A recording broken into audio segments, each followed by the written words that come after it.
Good afternoon, this is Brad Langdon again at MarineMax Lake Norman. Today I'm going to walk you through a 2023 250 Harris Sunliner Sport.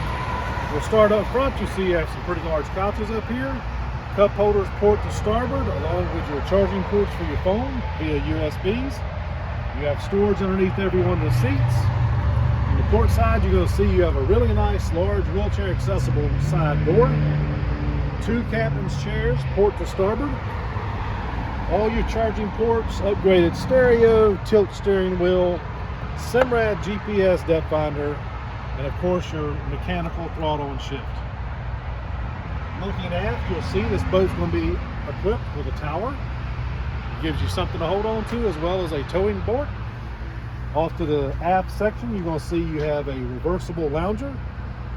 You have another towing bit back here at the back, and you also have a 200 horsepower Mercury outboard.